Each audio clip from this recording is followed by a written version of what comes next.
So good morning to everybody and a Hari Om to all of you. Can you please have your videos on? I would like to see the children who have come in from the various other schools. Please have your videos on. It's good to have your videos on. So we are here again for the session on the from the class 11 textbook, the mathematics in India. The mathematics in India is a chapter there. And I think last week, last session, I already mentioned to you, this particular chapter is not going to be tested for the summative examination. It's going to be, you can do a portfolio or a project on that. So it's going to be really helpful if you note down, you are ready with the project and you are going to be ready with the ideas, because we have an expert with us. And before I introduce Mr. Vinay Nair ji, we have a prayer being given by Tanya Shri from class 11, Chinmaya Vidyalaya, Nagapatnam. So let's all pray to the Almighty and make a good beginning. गुरुदेव तव महनीय कृपा, गुरुदेव तव महनीय कृपा, मेरे जीवन का अवलंबन है, बस एक यही मेरा बल है। गुरुदेव तव महनीय कृपा, गुरुदेव तव महनीय कृपा, अज्ञान भरे संशय से भरे, विपरीत विचारों से भी भरे, अज्ञान भरे संशय से भरे, विपरीत विचारों से भी भरे, मन के अंधकार को दूर करे वचनामृत से तव बोध कृपा, गुरुदेव तव महनीय कृपा, गुरुदेव तव महनीय कृपा, पल पल पग पग जीवन पथ पर गुरु साथ मेरे रक्षक बनकर, पल पल पग पग जीवन पथ पर गुरु साथ मेरे रक्षक बनकर, बिसरू न कभी यह प्रेममयी आनंदमयी भवदीय कृपा, गुरुदेव तव महनीय कृपा, गुरुदेव तव महनीय कृपा. Thank you, Tanya Shri. I think that was very beautifully rendered. One of the beautiful songs written by our Pujya Guruji, Swami Tejomayananda. And I think it's a beautiful way to begin today's session. And welcome all the children and the teachers from various schools. And today we're going to have a session on mathematics in India. It's a chapter in the class 11 textbook. As I already mentioned to you, it does not come under the purview of examination, but it is a project lesson. And we have an expert, an authority of mathematics here with us to do the session. I extend a warm welcome to Shri Vinay Nair ji, who is an expert in mathematics, and he has been associated doing a lot of workshops on mathematics for children and young students. And, see, we invite a lot of people from outside doing a lot of sessions for us, and we've been going through it. But then our own person, Vinay ji is our own Chinmaya mission person, connected with Chinmaya International Foundation, and he's been doing a dedicated work there. The family is dedicated to Chinmaya mission, and I have really I have pleasure in welcoming Sri Vinay ji for this session. He has got a lot of accolades. His CV is very interesting, and I request Meena Amma to precisely share with the children and the teachers today about Vinay ji, so that we can go ahead with the session. Welcome, Vinay ji. Thank you, Shanti Amma. Moving on to the introduction of the stalwart who's going to be addressing us today. So Vinay Nair has been working in the field of mathematics education from 2009, and he's been focusing mainly on long-term goals of mathematics education, cognition, and psychological aspects in mathematics teaching and learning, working with highly abled students in mathematics, explorative learning, computational thinking, ancient Indian mathematics. All of these have been his field. Okay. Now, what did he study?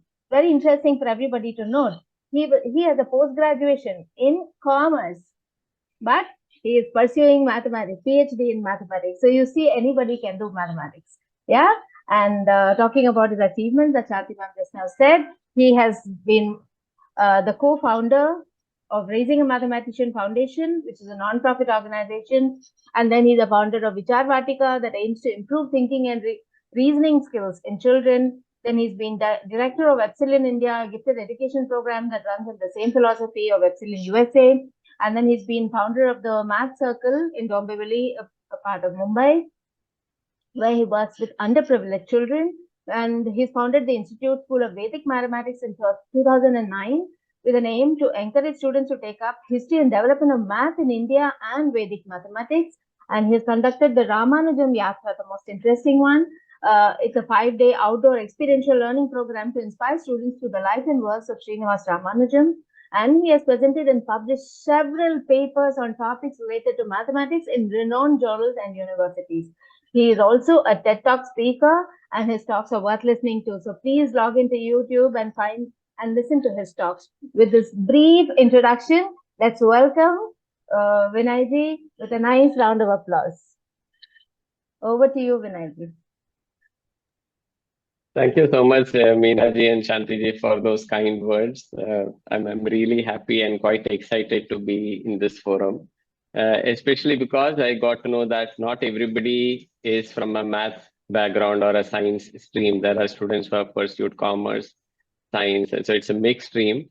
So I'm really happy to be talking to all of you. Before we go ahead with the topic, just a small story to kind of put certain things in context. So I was seeing the last session recording, and I saw that there was one question that Shanti ji and others asked. I think the speaker asked, why did you take up KTPI? I mean, there are so many other choices that you had. And of that, why did you choose KTPI as a subject? And I'm sure there will be different answers from different people. But I think a couple of answers that came out was we were just curious to know what the subject is all about. And that's why I took the subject. So I think those of you who took the subject just out of curiosity, a big round of applause to you guys, because this is the first thing that we need in our lives. I mean, we need to be curious about things, and that itself takes us a long way. So what makes, what is common between you and me is this, I think, this curiosity, which I also carry a bit like all of you. And that is what led me into the subject of history of mathematics in India. So I was working for some time in the corporate, and then I took up teaching Vedic mathematics, which is different from what we are going to discuss today. And somebody told me that there is a conference that is happening at Tirupati, and the conference title was Vedic mathematics for some reason. I thought I'll go there and learn. I sat there. I was seeing that there was nobody who was talking about arithmetic calculations. Everything was astronomy, topics that was just flying over my head. So I hardly could follow 5% out of that particular conference, but it actually intrigued me a lot. I said, wow, there are so many things that are part of Indic knowledge systems that I never knew. And I felt I should really, pursue something in this out of my own interest. So my journey into history of mathematics started like that. It was an accidental session conference that I attended, and I caught hold of a few historians over there. I helped them carry their bags and things like that. So they were very happy to, let me tag along with them. And then I asked them, can you suggest some books and resources and things like that? And that's how I got introduced to history of mathematics in India. And then, it's been quite an exciting journey. So here I am with all of you, amazing students and teachers. So I would really be thankful if those who have a good internet connection keep your videos on, because then I can remember your faces and connect them with your names. Otherwise, there might be names. I'm talking to some iPhone. I'm talking to some Redmi. I don't even know who you are. Okay, that will be great if you can have your videos on if you have a good connection. So about today's presentation, I just wanted to give you a brief overview. It won't be like a lecture. So I don't expect you to kind of note down each and every point or make notes, write step-by-step things, because I understand that this session is mainly to give you an orientation towards how can you make possible projects, right? And maybe some of you are familiar with making some projects, maybe some of you are doing it for the first time. So I hope that you are able to take out something for making projects, which itself is a great exercise, a great learning exercise. So what I would like you all to do is keep a pen and paper ready with you. I'll be happy to share the presentation with you. Meenaji, is there a possibility that they can get the presentation? Excellent. So I'll share the presentation with you, which means you don't have to note down everything which is there in the presentation, but you can take some quick points so that after the session, when you go back, you see that, oh, these are the points on which I would like to think about how do I make a project on. Okay, is that okay? Is everybody good? You can give me a thumbs up, or you can do a thumbs up on Zoom. Great. Okay.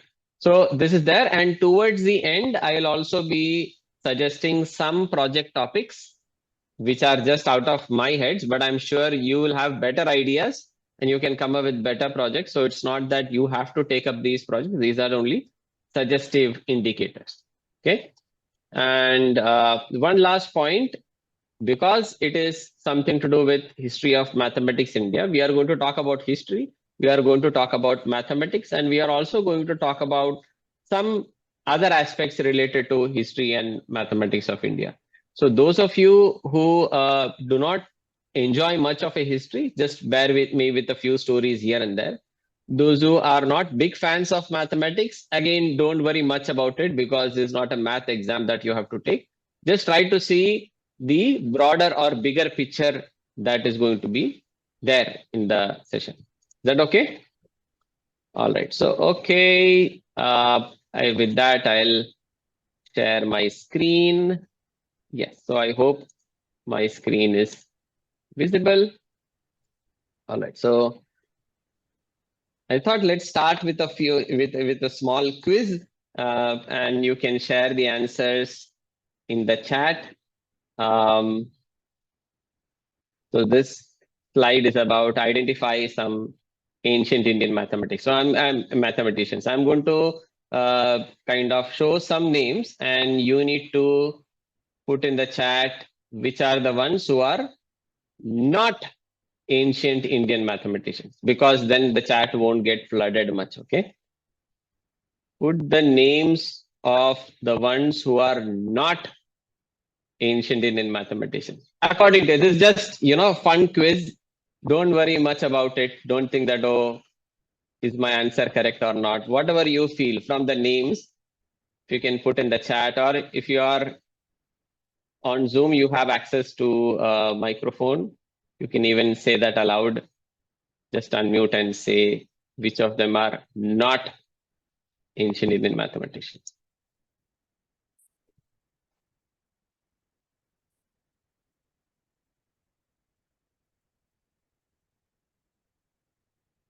Right. Oh yes, Mohanlal, of course.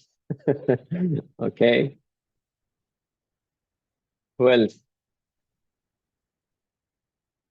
Yeah.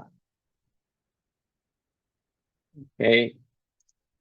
Some of you are a little skeptic and you are sending me message in private chat. So don't worry much about it. Nobody's, nobody's going to judge you if your answer is wrong. All right.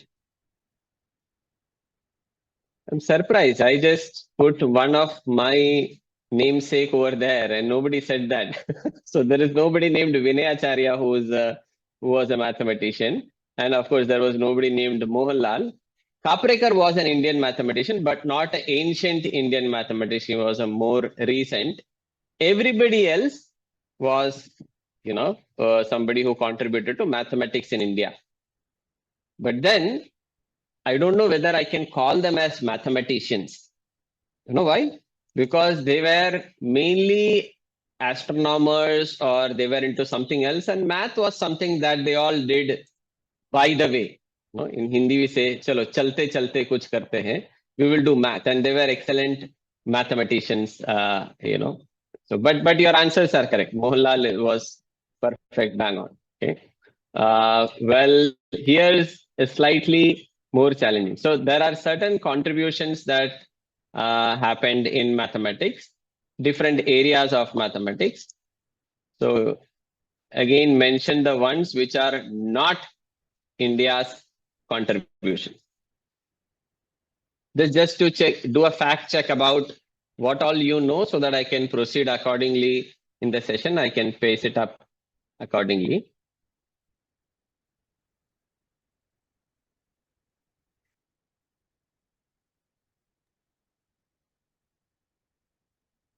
Okay. Calculus, Fibonacci numbers. Yes, somebody wanted to say something.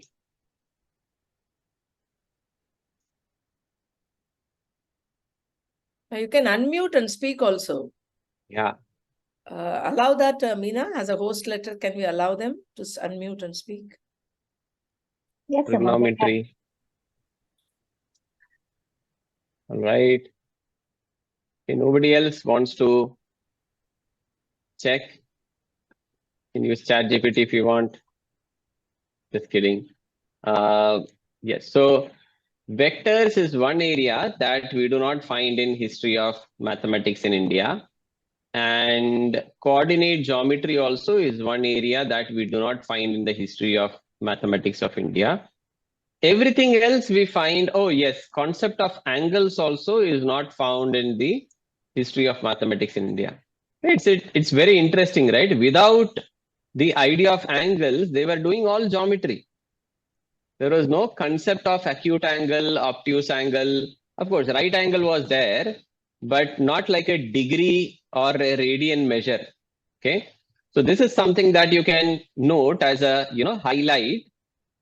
Some striking feature about mathematics in India, that they were not using the concept of angles. Okay. And later on, you can connect the dots when you build the bigger picture about history of mathematics. But everything else that you see, including, even though the name Fibonacci doesn't sound Indian, the name Pascal doesn't sound Indian, and they are not Indian, but this sequence was kind of discovered before Fibonacci kind of discovered, or rather popularized the sequence. It was known in India around 6th century by somebody named Virahanka. And he found this sequence when he was exploring something in music. Okay. And Pascal's triangle is famously called as Varnameru. So this is, let me use a writing tool. Varnameru. Varnameru is something that you use to find expansion of binomial theorem or to find binomial coefficients. So those of you who have learned or who are learning a plus b the whole raised to n, that is where the so-called Pascal's triangle comes in. Yes, decimal system was part of Indian mathematics. In fact, Indians contributed to the decimal place value system. and trigonometry as well, and even calculus before Leibniz and Newton discovered. So this was contributed by somebody named Madhavan, right? You must have seen in the earlier slide. So Madhavan was the founder of calculus in India. So there was a Kerala school of mathematics where calculus was discovered. And of course, infinity, algebra. Any guesses who is accredited the contribution of algebra in India? Who gave algebra to the world, or rather from whose book algebra became quite famous in the world? This is a relatively famous thing. The book's name was Al-Jibr, okay, and this was a Persian translation of Brahmagupta's work called Brahmasputa Siddhanta. We are going to take a look at it, some parts of it in this session. So this is just to give you a brief overview. All right, good. You guys did great. One more quiz and then we'll get into some action. So where did mathematicians use math? Okay. Where did mathematicians in India use math? Did they use in music, cryptography, astronomy, trade, engineering, poetry, construction of fire altars, carpentry, giving scores and tests? They say, Arya, that's how Aryabhatta discovered zero. Somebody scored nil in his test. Just joking. Grammar, finding directions, computing time, passing time. Okay, so amongst all these, let's do one thing. There are a lot of areas where math is used. Why don't you put in the chat the areas where Indians did not use mathematics? Did not use mathematics, okay? In the past, not recently, in the past. Poetry, carpentry, music, I think where, yes. So probably your answer was where it was used. Grammar, astronomy, except grammar, music, and giving scores. Okay. Interesting. Astronomy, well, astronomy does involve elements of math, right? Without math, I'm not sure how we can actually do astronomical calculations. Trade, yes, you need to do scores. Yeah, giving scores in tests. We don't know how tests were conducted back then. To pass time, maybe, I'm not sure. Poetry, well, poetry, in fact, those who have taken up commerce with math or science with math, you might be learning this topic called permutations and combinations. The birth of permutations and combinations is found in poetry, rules for writing poetry, written in 300 BCE by Pingala. So this is where you see the birth of binary mathematics, permutations, combinations, and so on. And that got also transferred to books in music, in classical music, where this topic of permutations and combinations was further extended. And construction of fire altars. This is a very common thing in your module 7 also. You will see this flying falcon and other shapes, right? Geometrical shapes. So this is there. Computing time, of course, right? And then cryptography. Well, it depends on how we look at cryptography today. But I would say cryptography was used in mathematics than saying mathematics was used in cryptography. Okay. Engineering for sure. Grammar, it was not like 1 + 1 is 2 or something of that sort, but it had a very algorithmic structure. So elements of computer science we can see in Panini's Chandas Shastra. This was there, this was there. Okay. Questions in the chat that came in. So I really appreciate questions coming in. So feel free to shoot them. I may miss questions in the chat. So the best way to ask questions is just do a raise hand and ask that question. Right. Wasn't astronomy born before mathematics? All right. So again, that depends on how we define astronomy. So if our definition of astronomy is, okay, I look at the sky, I see that there are stars and there is a sun, which I see taking a particular path every day, and there is a moonrise, moonset, the shape of the moon keeps changing. those are, I would call as observations and not as astronomy. So astronomy would be the branch that studies these observations and you make inferences and you arrive at conclusions. And to do all these things, to make inferences, to build theories, you need to do calculations, and that is where math comes into the picture. Okay, so math was definitely there before astronomy came in some form, and some part of math was developed along with astronomy. Okay, so we will see some of those questions will be answered in the next slides. Right, Pingala was the person who wrote Chandas. How was math used in grammar? So in grammar, in Panini's grammar, you see that there is a list of rules that are given, and there are some exceptions to certain rules. And if you want to go to a particular, for instance, there is a sandhi happening, then which rule should you accept? So if you go if then else, this kind of thinking, and that if then else kind of thinking is very algorithmic, and that comes under part of computer science, and computer science is an extension of mathematics. So in that sense, I was saying that math comes in grammar as well. Devaki, question? Yes, sir.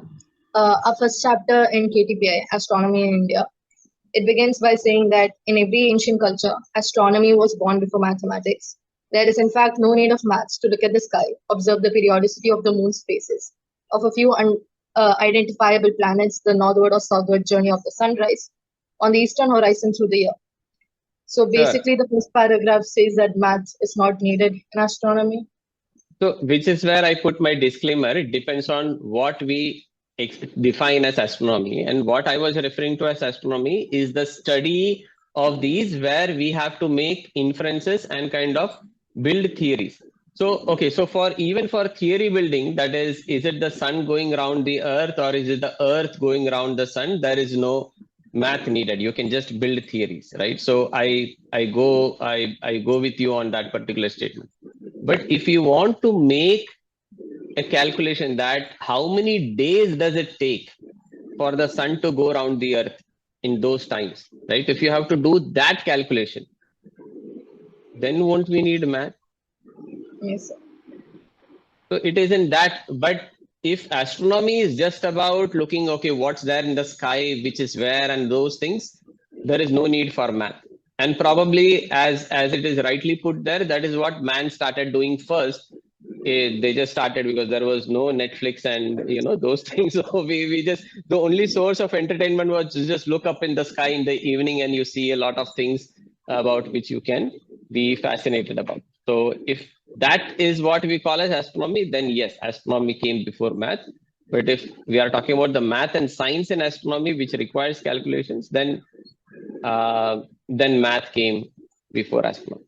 But these are just definitions kind of thing. We need to understand what is the essence of both of them. Yes, sir. Yeah. But thank you for raising that question. These are very interesting discussions that many a times we should have. In fact, in one of the camps, there was a discussion that we had whether what would have happened if zero was not invented in mathematics? Where would math be today, and so on? So these are questions that we should always ask and kind of debate about for the sake of it. Yeah. Okay. Thanks, Devaki, sorry. All right. So this was just to put some, some kind of a teaser out there. And this is one slide. I'm sorry, I had to put it this way. This is like a historical timeline. And you can see a BCE period, before Common Era period. And there is Shulba Sutras, which were written roughly around 800 to 200 BCE. And around this time, you can also see our dear old friend Pythagoras and Euclid during, in the Greeks time. And there is also Pingala who wrote Chanda Shastra, right? Of course, there were a lot of names. There are a lot of names between these, but I have just put in some names which are more popular. Okay, so Pingala's time period is also 300 BCE. We also see somebody named as Ptolemy, from Greek mathematician who was somewhere around this period in the CE period. Then we see Aryabhatta 1, there is Varahamihira, there is Brahmagupta, Bhaskara the 1, Sridhara and Bhaskara the 2 comes here, Narayana Pandita, I'm sorry, Bhaskara 2 is here, this is Madhavan, this is Narayana Pandita. So these names in blacks are all famous mathematicians slash astronomers. The names in the red might be names that most of you are not familiar with. They are somebody called as commentators of these texts. And we will go into what is a commentary and what was the job of commentators and so on. So we see a long, there are no gaps here, okay? Just because if I put a lot of things, it will be cluttered, I left them empty. But if you look at after that, until 18th, 19th century, we see a lineage of mathematics happening in India. And this is the famous Vedic mathematics that most of you would have heard of, that deals with arithmetic calculations and a bit of algebraic calculations. Then that subject evolved around 100 odd years ago. Okay. But that is different from history of mathematics in India or ancient Indian mathematics or mathematics from Indic knowledge systems or your knowledge traditions, practices of India in that the math. So all those math is this, Vedic math is this. Okay. And this is today. All right. Okay. So some key points that we are going to focus during these sessions, and these key points are about Indian mathematical texts and Indian, some other texts or non-math text also sometimes follow some of these points. So one is they were all composed in poetic meters. So it was not just spiritual texts, but also scientific and mathematical texts were written in poetic form. Okay. And we will see some verses from this just to get an idea about how they were composing this in poetic meters. Second is there were something called as commentaries, like how we have cricket commentary today, football commentary today, because a commentary helps us analyze and understand the subject in much better way. There were commentaries. And math most often they were taught, it was taught along with some other subjects. So math and music or math and astronomy, math and geometry, math and carpentry. So math went along with a lot of other subjects. Why? Because what's the point of doing math? So that's the eternal question that students ask, right? Why on earth should I learn mathematics? This question probably was asked in those times as well. And the only possible answer that you can give to students is to show its application in different fields. So math was more or less taught in a very applied manner back in those days. In fact, the earliest available text only on mathematics is Mahavira's Ganita Sara Sangraha, I think roughly 8th or 9th century, 8th or 9th century CE. Until then, we don't even find a single text that is just on mathematics. And the purpose of learning math was to use that in daily life. And this is a very, very significant feature of mathematics in India, that math was by nature, very algebraic. So if you look at the decimal place value system also, there is an algebraic nature to it, which is why we are able to do arithmetic calculation. And I think in your KTPI textbook also, this question comes in. That is, if you are having Roman numerals, let's say something like this, how would you add them or multiply them or divide them? But if you have something like 6 times 12, you have a place value system that really helps you multiply or divide them, right?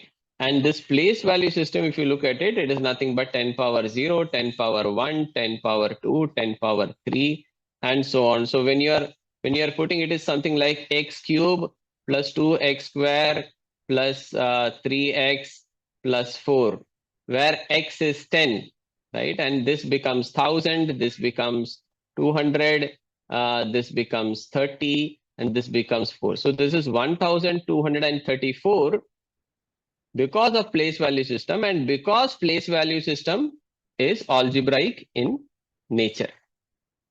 Okay, so there is algebraic nature everywhere in the mathematics from Indian tradition. So in the entire presentation, I'm going to touch upon, so why we are doing this is to discuss these 5 points. Okay, majorly. Okay, if somebody is asking what is so unique about Indian mathematics, you can just throw some of these points from these 5 points. And these are very unique features of Indian mathematics. All right, let's move ahead. So this is one verse from Aryabhata's text and goes something like this.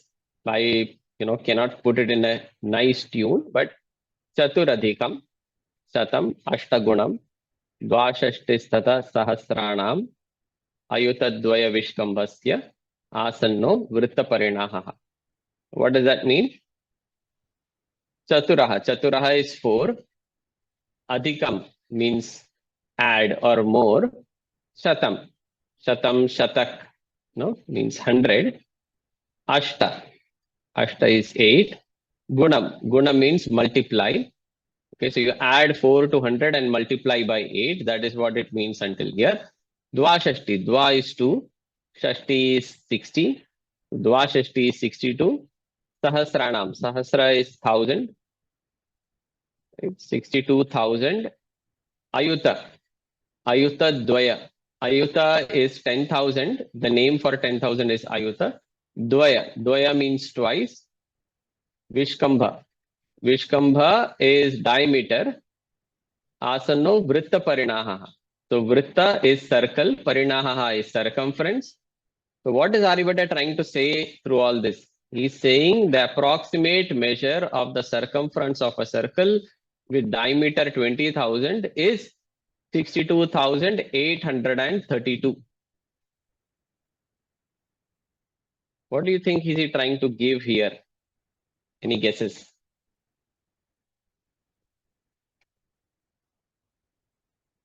He's saying the circumference of a circle whose diameter is 20,000 is 62,832. Asannaha means approximately.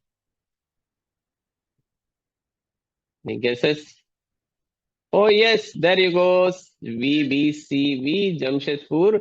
He is precisely giving the value of pi. So if you divide this, you will see that this becomes 31416 divided by 10,000, and approximately the value is 3.1416. Right? So he gives it correctly, and if you know the value of pi, it is 3.14159, and then it goes on forever. So he says that this value is approximate and it is correct up to 4 decimal places. So we may, I don't know if you have been to this museum called History of India, that is there in Nehru Planetarium in Mumbai. And there I've seen this particular verse where it says that this is the verse where Aryabhata says that the value of pi is blah, blah, blah, this entire thing, okay? But what we miss if we just read that is that he's not stating that the value is this, he's stating that the value is approximately equal to this. Which means that he knew that it was not an accurate value, it was an approximation. Remember, to get to this approximation itself is hard, and to know that it is an approximate value back then, when there was, and this was not known to people, it's a phenomenal discovery. Okay, so there are historians who argue that Aryabhata knew the irrational nature of pi, and you see that irrational numbers were not discussed at that particular point of time, and so this was a great idea that he's suggesting. Okay, so here going back to composing in poetic verses, we can see that the entire thing is put into some verse form. So in the verse, you are giving the approximate value of pi. And somebody will say, why should you put all these things in such complicated verses? Why not just say that, okay, it is 62,832 divided by 20,000 approximately, or just say 3.1416. No, why put that in these complicated verses, right? That's a question that we would ask. But if that question is coming from us today, that is because we do not appreciate the aesthetics of poetry, which was very important back then. For them, if anything is put in such a bland way, then it wouldn't make sense. Like today, if we ask teachers, okay, why don't you just go and teach in the class without using any, what do you call that, math manipulatives, or without taking them to the lab, or without giving them a visual representation? Why don't you just teach them math as we learned math, 30, 40 years ago? So then that wouldn't make it appealing today, right? So in those days, poetry was a very important aspect of any learning, and it had to fit into this particular poetical meters and so on. Okay, so everything, every formula, any theory in math or science would be put into some verse form like this. All right. Going for need for commentaries. Now, this one was relatively simpler to understand if one knows the Sanskrit meaning of, the English, or the meaning of these Sanskrit words. But if you go to some verses like these, now this is from Bodhayana's Stulva Sutra, which says, Pramanam Tritiyena Vardhayet Tat Chaturthena Atma Chaturstrimshanonena Savisheshaha. Again, Savisheshaha means approximate, and Pramanam is 1. Tritiyena means by 1/3.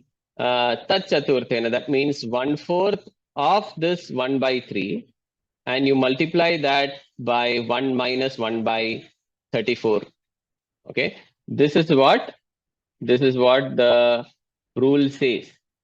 Okay, and that, if you look at it, if you plug these values in, let's see what it comes to. Okay, let's do that. I'll put that in the Excel over here. Maybe I can just put it here. So this is 1 plus 1/3 plus 1/12 times 1 minus 33 by 1 minus 1/34 is 33 upon 34. And I'll have to put a multiplication sign here. Yeah, I think this should work. Yes, and it comes to 1.4142, which, if you recollect, is the approximate value of square root of 2. Let's see how it is given. It is not given 1.4142 is the approximate value of square root of 2. I think that is how we all learn. We all have seen in our books today that the approximate value of square root of 2 is this, but they gave it in a very different manner, and that was, oops. Yeah, so that was, you add 1/3 to 1 by 3 times 4 into 1 minus 1/34, and you will get Savisheshaha. Again, that word like Asannaha Savisheshaha, which means it says it is approximate. Now, why do you think, just your guess, why do you think it was mentioned in this way? One could be the aspect of poetry, but then there is no meter over here. In the earlier case, there was some meter to it, like Arya meter, Chandas meter. There were certain lengths for all these poetical verses so that it will fit into a particular tune. But here, this is a sutra. So sutra does not have a meter. So why do you think it was written in this manner? Any guesses?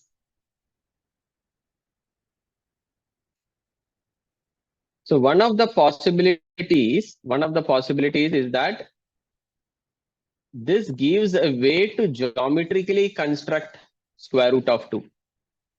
So this is one theory that historians say, that based on this particular series of fractions, if you construct it geometrically, that is, there is one square, you add a 1/3 of it, and you add, 1/4 of 1/3. So you make fractions of this, and then you add them here, and so on. Finally, you will get something which is square root, which is approximately square root. So this gives the geometric construction. So the verse is not just giving the value, but it is also giving the process through which we can do these constructions geometrically. And remember, this was Shulba Sutra period, which is 800 to 200 BCE. Remember, this is a very, very long time ago. And they had limited tools in mathematics. Fractions was one of them. Geometry was one of them. And they had to deal with something called as square root of 2. And square root of 2 is an irrational number that we get tortured with when we come to 9th grade. Right? But why were they interested in square root of 2? Is there any specific use of square root of 2?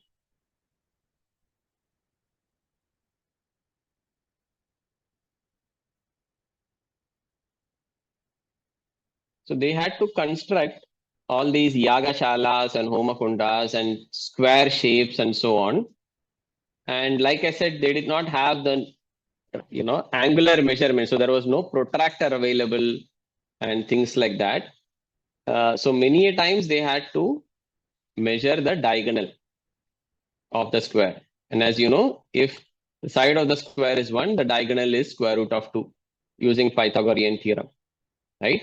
So this particular aspect of square root of 2, unless and until you have some value to it, how will you actually compute it on your compute and measure it on your scale, right?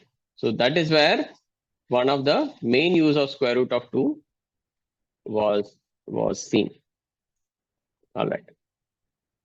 Now we jump forward. This is Bodhayana Shulba Sutra, which is around 800 BCE. This is 1600 years or maybe 1500 years later. We have Brahmagupta, who came up with some process called Bhavana. Okay, Bhavana, I mean, today we say Bhavana is imagination, and Bhavana could be composition for problems on Varga Prakriti. Varga means square, Prakriti is just a name. So quadratic equations with two variables of order 2 is called Varga Prakriti problem. So the question, maybe you can try this. This is not very hard. This is within the reach of even high school students. Find natural number solutions for x and y that will satisfy this equation. Okay, and put the answers in the chat. With some element of trial and error, you can get this. I've got answers for this from 5th and 6th grade students also. Maybe that adds a bit of pressure on you. Now, do some trial and error. Give me some answers for possible values for x and y.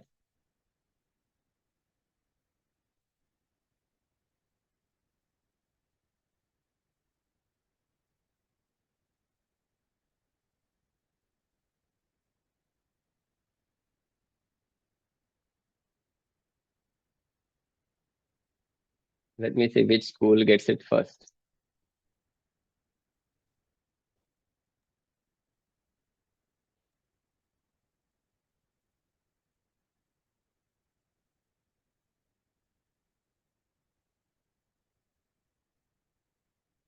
I hope you are all trying. Yes, 1,0. Yes, that's a very smart thing to do. You put x as 1 and y as 0. Life is good. Yes. But I guess somebody would do that, which is why I said natural number solutions. Yeah, zero not whole becomes a number whole solution. number, right? 0 is a whole number, not a natural number. But I like this. You should always try to find something that works very easily. But now find natural number solution. 3 and 2. There we go. Kaushika Karthikeyan. Kaushika, which school are you from? Unmute and speak, Kaushika.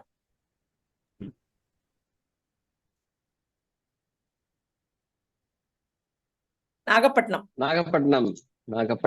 Okay. All right. So 3,2 works, right? Because if you put 3 square is 9, 2 square is 4, right? And 4 times 2 is 8, 9 minus 8 is 1, right? Excellent. This is one solution. Now, if you remember, your teachers may have drilled this in your head that if you have an equation with 2 variables, there will be infinitely many solutions, right? And then you plot it on a graph, and then every point on that graph will be a valid solution and so on. But we are dealing with natural number solutions now. It cannot be any real solution or rational number or irrational number. We want natural number solution. Okay. So will there be more natural number solutions, or is this the only natural number solution possible? These are questions that people explore. Okay. So what Brahmagupta gave was, he said, yes, there will be natural number solutions.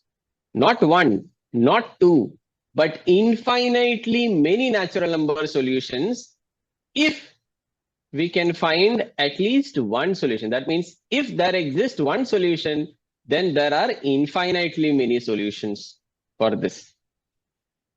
Okay, this was what Brahmagupta said. So if somebody is making such a big claim, what would the others do? Okay, tell us how to do. You are saying, in Hindi we say, itna bada bada maar rahe ho.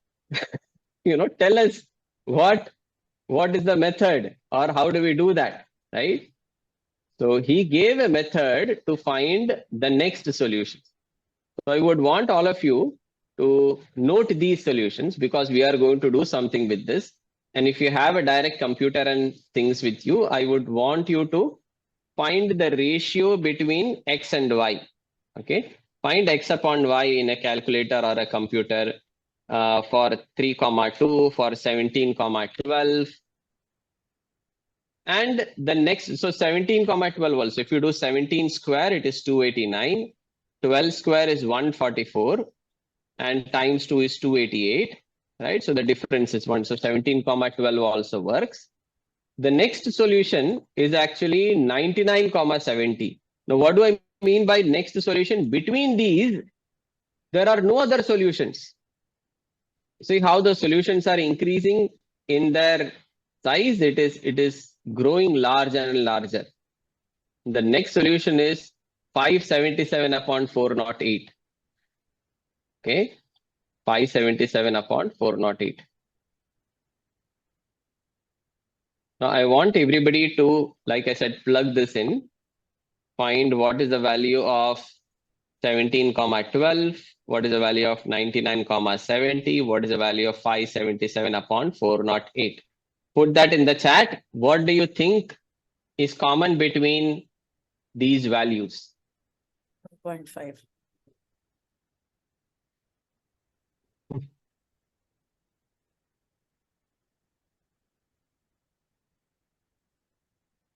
I'm telling you, you can use a calculator or a computer.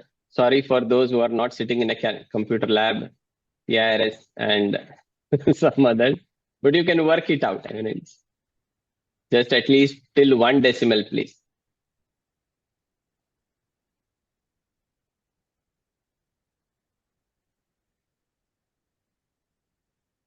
Irrational, non-repeating, non-recurring. But haven't we learned that if we have a fraction which is of the form p upon q, where p and q are integers, q not equal to 0, then this will be a rational number. So won't 577 upon 408 be a rational number? It is a rational number. As Coimbatore says, 1.41. Somebody said nearly 1.5. Well, you go back to Excel. Let's see what our Excel guru tells us. So 3 by 2, I'm not doing it because we all know it is 1.5. 17 by 12 is this. The next was 99 upon 70, which gives me this. The next one, 577 upon 408 is this. What do you think? What are these values going towards? If you have taken up math, You would have heard of this term called limits, Yes. or it is tending towards something. That means it is heading towards a direction. Where is it heading to? Come on, come on. The answer is right there, staring at your face. Just type it in the chat.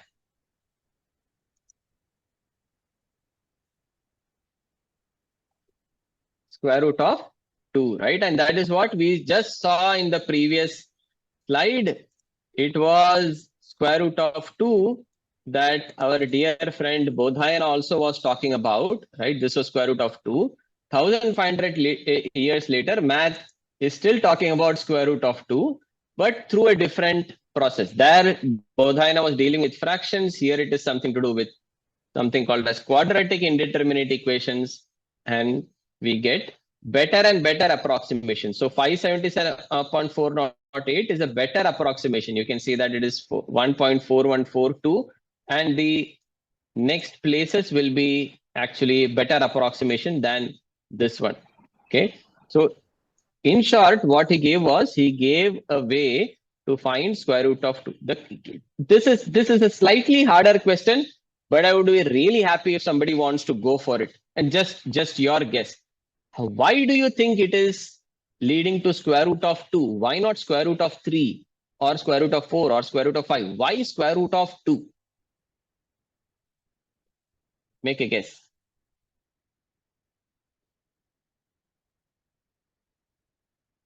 Till then, I'll just keep writing something on the board.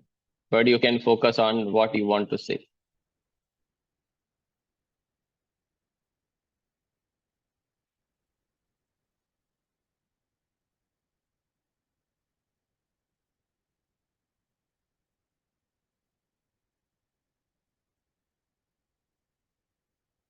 Because it's square in the question. Because of this. Okay, maybe.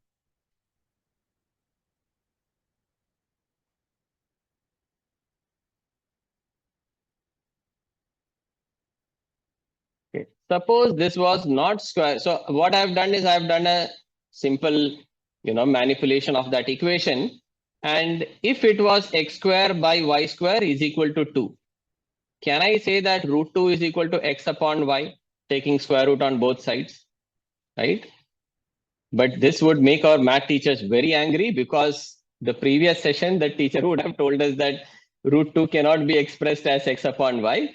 And she is correct, because this is not x upon y, but what we are saying is this is x square minus 1 upon y square. So x square minus 1 is very close to x square. It is not exactly x square, but close to x square. So if you take the ratio of x upon y, it will also be close to, very close to square root of 2. Okay, just have to spend a few minutes thinking about this, but you can do that later. So why this is now square root of 2? Can somebody now tell me why this is square root of 2 and not square root of 3? Anybody?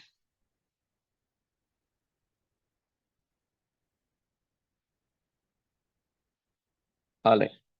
It is 2 because we have a 2 here. This is 2 because that is the 2 that is going here, right? That is where the 2 is coming from. If it was 3, then we will have square root of 3, which means if you have something like x square minus 3y square equals 1, and x square minus 1 equals 3y square, x square minus 1 upon y square is equal to 3. So square root of 3 is going to be, upon y square, the square root of that, which means if you ignore the minus 1, and if you take x upon y, and if you are able to find solutions to that, right, like this, solutions to that meaning x square minus 3y square is equal to 1. If you can find x comma y solution to that, then you will get an approximation for square root of 3. Okay, but the question now is, well, 3 comma 2 was within our reach. And 3 comma 2 is 1.5. It is not that close to 1.4142. So how do you get to these larger values? Because we want better approximations. We as in Brahmagupta wanted better approximations. Why? God knows why. We will see that in the next slides. So for that, he gave a process called Bhavana, with which you can find better and better approximation. So why I included this slide is because this is there in your KTPI book. But how does this work and all? If time permits, we will take a look at it. Otherwise, I can share some video links with you, which you can kind of refer to. Okay. So this is what they do. That is, you do something to the first solution and you get the next solution. You do something with the first and second solution. You can see there is a 17 here, there is a 3 here, there is a 12 here, there is a 2 here. So these are all values that are being pulled out from the first two solutions, and you get the third solution. And if you do something with the first, oops, I think I missed adding those slides. If you do something with the third and first solution, you will get the fourth solution. If you do something with the fourth and first solution, you will get the fifth solution, and so on. Okay. Like I said in the beginning, I don't expect you to understand this immediately. These are for you to go back to and see how you can connect these dots and make the project out of it. Okay, there is a question or a comment that came in the chat. There is a pattern as the sum is the difference in the second. Very interesting. 29. Aha. So 3 plus 2 is 5, and the difference of 17 and 12 is 5.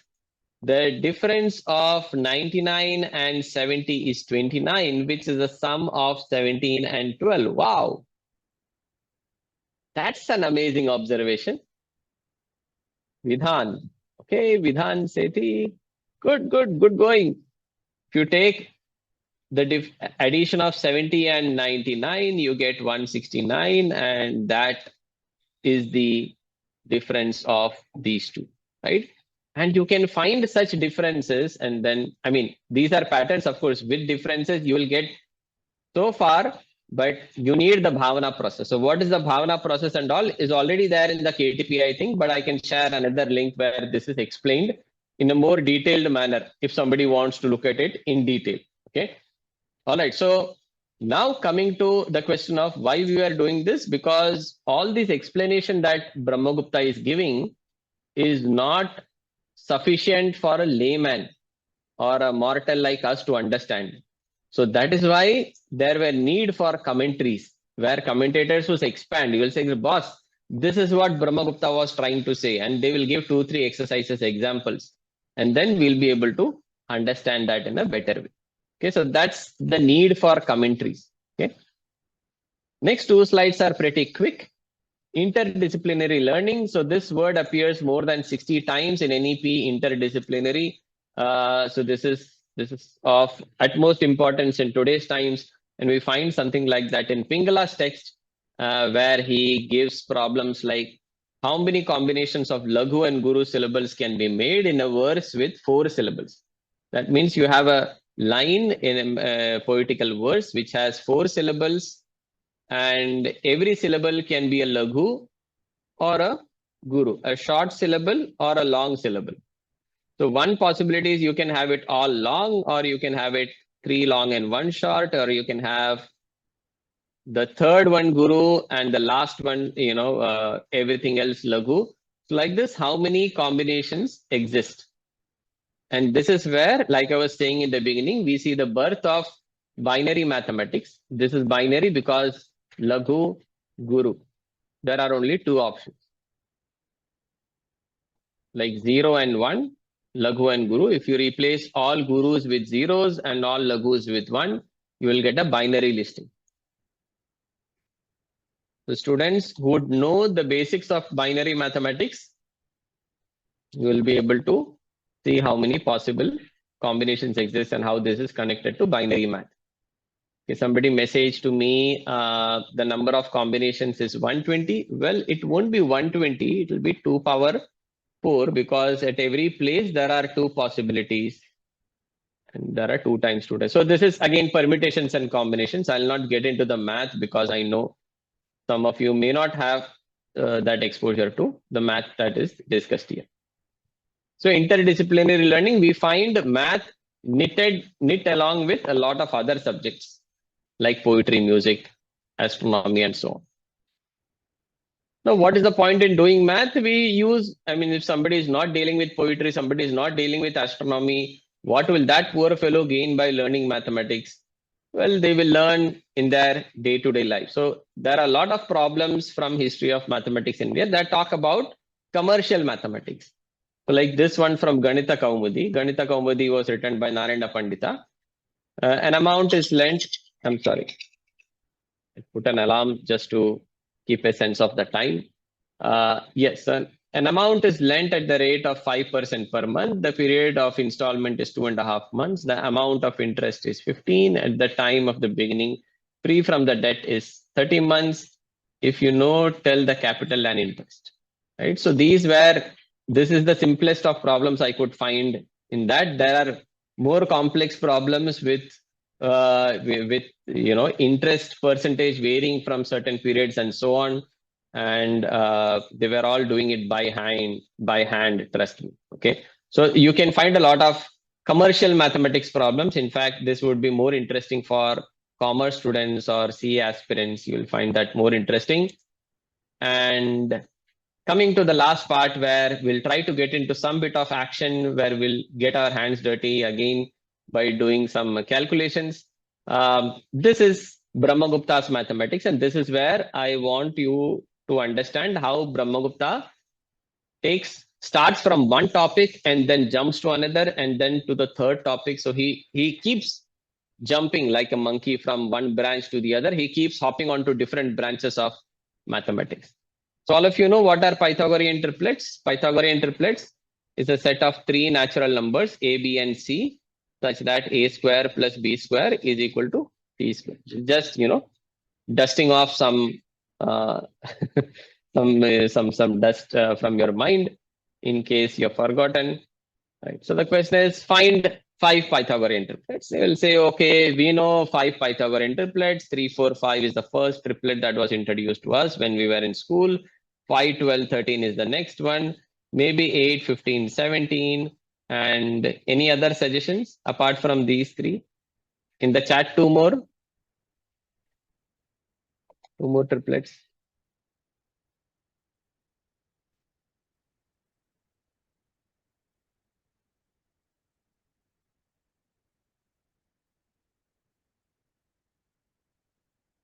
I think you are close. It is not 24, 26, and 27. The 26 is something else. 25. I think that was a typo error. So 7, 25, 24, and 25, and maybe 6, 8, 10. Okay. So 5 Pythagorean triplets. But why 5? Why not some more? Let's say that we are interested in finding more and more. Then how do we find? Brahmagupta gives a process. And there are some other questions also that can be, yes, as there is one more solution that came, 12, 16, 20. Yes, of course. Can we find a Pythagorean triplet that contains the below numbers? So will 10 be there in any triplet? We just saw 6, 8, 10. 17, can it come in any triplet? 21, can it come in any triplet? 22, can it come in any triplet? Right. So these are questions that one can explore in terms of a project as well. How do we find a triplet? I hope everybody is noting down ideas, whatever they get for the project. How do we find a triplet where there is a particular number that is given, that is a given number X? How do we find a triplet that contains X? Okay. So 20, 21, 29 is a valid triplet that contains 21. 21, 220, and 221 is another triplet that contains 21. In fact, 21 72 and 75 is another triplet that contains 21. The question is, how do I know that it's not that I mugged up all these answers, but there is a way that I know with which I can find how many Pythagorean triplets contain a given particular number. So this idea can be taken by somebody who likes to explore a bit in mathematics. And in that case, you can make a project out of this. In fact, you can even use something like Excel, or if you are into a bit of coding, write a code that will generate Pythagorean triplet that contains any given number. Yeah. All right. So Brahmagupta's idea was, he said, boss, I need a formula which will generate any Pythagorean triplet. Any Pythagorean triplet.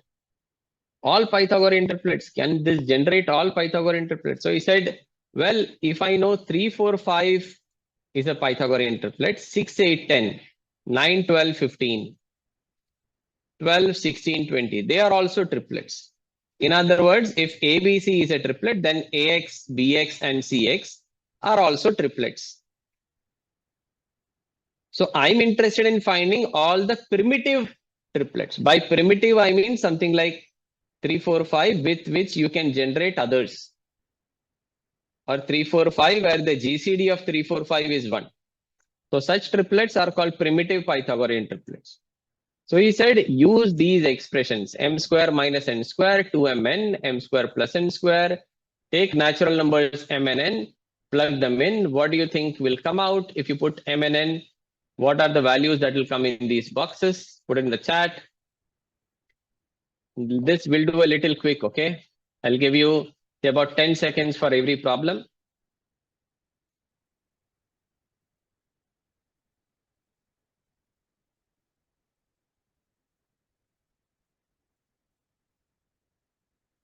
Okay, let me do the first one for you in case you're badly stuck. M is 3 and n is 2.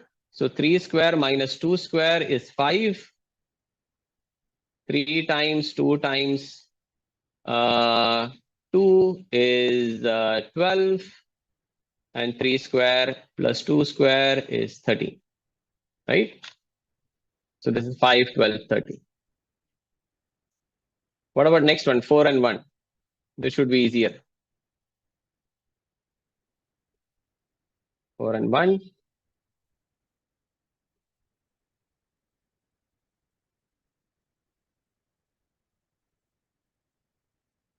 4 and 1, 5, 15, 8 and 7. Excellent. 15, 8 and 7. You can rearrange to 8, 15 and 17. It will be the triplet, right? So given a certain value of m and n, we can find the given triplet. Okay. So Brahmagupta gives these expressions with which you can find all primitive Pythagorean triplets. Again, somebody may ask, why was he dealing with triplets? What was his motivation? Where is he going to use that in real life? So we'll see that in the next slides. So from triplets, he goes to something called as a tetrad. So he was never satisfied with whatever inventions or discoveries he made. Okay, he said triplets is a square plus b square is c square. Can we get 4 numbers like that? Like E, F, G, H, where E square plus F square is G square plus H square. And if so, how do we get those 4 numbers? Trust me, when I asked this question in a camp last time, I got 4 different methods and none of which was suggested by Brahmagupta. And these methods came from high school students. And when I say that it is not, they came up with some complex mathematics, but with whatever they have learned until grade 10, they could come up with different ways of generating a tetrad. Okay. So I'll share how Brahmagupta did, and I'll leave you with, coming up with your idea of finding a tetrad. So this was his genius idea. He said, take 2 triplets, 3, 4, 5, 5, 12, 13. I mean, take any 2 triplets for that matter. Multiply 3 and 13. We get 39. Multiply 4 and 13, we get 52. Multiply 5 and 5, 25. 5 and 12, 60. Now square 39. It's 1521. Square 52. 2704. Square 25. 625. Square 60. 3600. Now what? Add these two. Add these two. See what you get. What do you get? Tell me. 4225. 4225. 4225. This is also 4225. And 4225 is the square of 65. Oh, so many squares. Okay. So what he said is, by doing this, you will get 39, 52, 25, and 60 that satisfy this condition that the square of 2, when you add, you get the sum of the squares of the other two. You have gotten a tetrad. So this was his genius idea. Okay, Brahmagupta's genius idea. But mind you, Brahmagupta was somebody who was much ahead of his time. So this was I would say, a small genius idea. He comes up with a bigger genius idea later, which we will see. But why was he interested in tetrads? Now we saw that through triplets, we can find tetrads. But what after tetrads? Okay. So after tetrads, he said, let's do something like this. What is this? The right triangle, right? If you know 60 square plus 25 square is 65 square. This has to be 65, the hypotenuse. You know, 39, 52, and 65. That is also 65 is again the hypotenuse. Can you imagine joining two right triangles along the hypotenuse? Circle. Cyclic quadrilateral. Oh, answers given away. Shantiji. So, I'm sorry. I'm so excited irresistible, going right? through Yeah, this. I know. I know. So if you remember, all of you, back in grade 10, most likely, you would recollect the chapter of cyclic quadrilaterals. Of course, this is not the perfect circle that goes through, but ABCD will be a cyclic quadrilateral for the simple reason that angle B plus angle D is 180, right?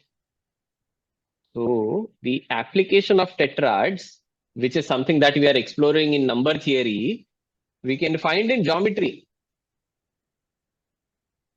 And how did he land in number theory? Using algebra. He used m square plus n square minus n square 2mn, right?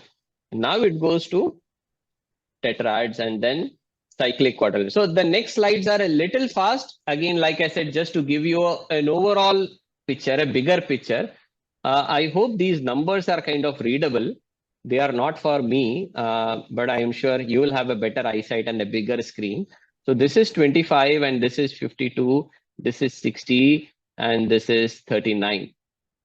And I've arranged the sides in a different order in this as well as this. So all the three quadrilaterals have the same side lengths, but the side lengths are arranged in a different order. So here it is 25, 52, 60, and 39. Here it is 25, 52, and 39 and 60. You see?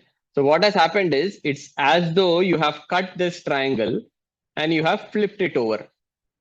You know, flip it, cut and flip it. That is where this triangle stays the same, but the other triangle has changed. And because of that, what is happening? The shape of the cyclic quadrilateral has changed completely. So all these three cyclic quadrilaterals have different shapes. But if you see this diagonal, it will be the same as 39, 52. These two diagonal lengths are the same.